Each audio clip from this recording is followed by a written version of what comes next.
नमस्कार दोस्तों, स्वागत है आप सभी का आप ही के YouTube चैनल शाबाश बच्चे में। आज के धमाकेदार वीडियो में आपके परसेंटेज, डेसिमल और फ्रैक्शन के कॉन्सेप्ट को और ज़्यादा क्लियर करने के लिए मैं तीनों को एक साथ लेके आया हूँ। और यहाँ पे कुछ फिल इन द ब्लैंक्स हम लोगों को करने हैं कि अगर 3/4 फ्रैक्शन दे रखा है पहले क्वेश्चन में, तो फ्रैक्शन है 4 में से 3/4, तो उसका डेसिमल रिप्रेजेंटेशन क्या होगा और वो परसेंट में कितना है। और दूसरा क्वेश्चन है कि अगर डेसिमल रिप्रेजेंटेशन है 0.6 का मतलब कितने परसेंट की बात हो रही है, और 0.6 को हम फ्रैक्शन में कैसे लिख सकते हैं। और तीसरा क्वेश्चन है कि अगर 10% की मैं बात करूं तो 10% को हम डेसिमल में कैसे लिख सकते हैं और 10% को हम फ्रैक्शन में कैसे डिनोट कर सकते हैं।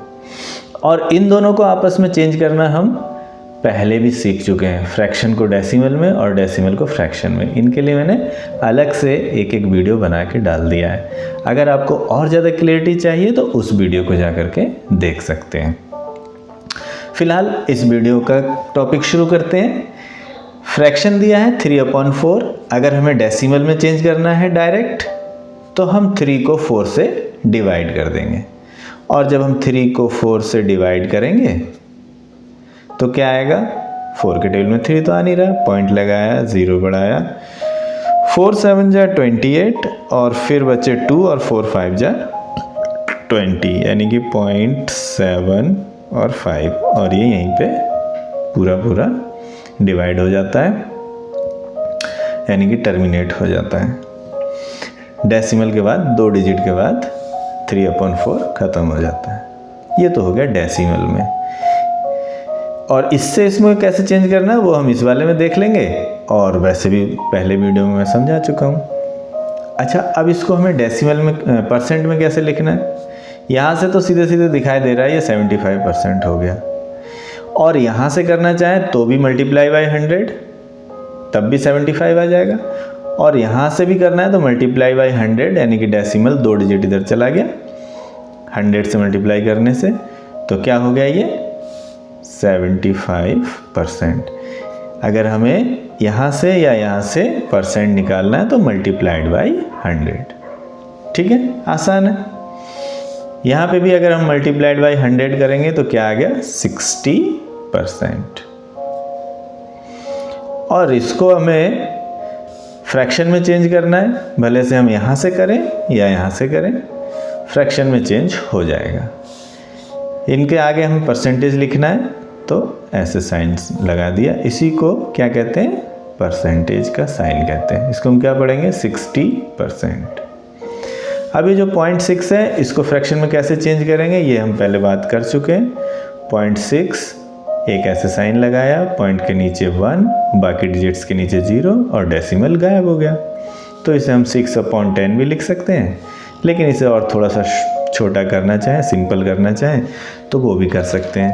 ये थोड़ा सा और सिंपल हो रहा है, 2 3 जा और 2 5 जा, इसके आगे और कैंसिल नहीं हो रहा है, तो हम सिंपलेस्ट फॉर्म में से लिख सकते हैं 3/5। लास्ट बचा है हमारा 10%। इससे हमें डेसिमल भी लाना है और इससे हमें फ्रैक्शन भी लाना है। किसी को भी पहले कर सकते हैं। 10% से अगर हमें डेसिमल लाना है तो 10% का मतलब हो गया 10%।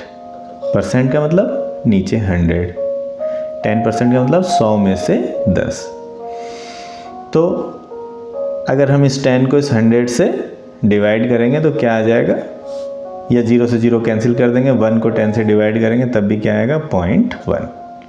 0.1 भी लिख सकते हैं, 0.10 या 0.100000, कितने भी 0 लगा सकते हैं, इतना लगाने की कोई जरूरत नहीं, 0.1। और आप चाहें तो 0.1 भी लिख सकते हैं।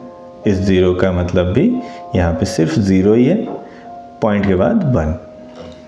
ठीक है, और फ्रैक्शन तो हमें दिखाई दे ही रहा है 1/10, यानी कि जब भी हमें परसेंटेज से फ्रैक्शन बनाना है या डेसिमल बनाना है तो परसेंटेज के साइन को हटाओ, नीचे 100 लिख दो, यानी कि 100 से डिवाइड कर दो तो ये बन जाते हैं और 100 से मल्टीप्लाई करो तब जाकर के परसेंट बनता है, क्योंकि परसेंट का मतलब होता है कि 100 में से कितना। अगर 4 में से 3 है तो 100 में से कितना, तो मल्टीप्लाइड बाई 100 और उससे आ गया 75% और शायद आपको समझ में आ भी रहा हो कि 75% का मतलब क्या हो गया।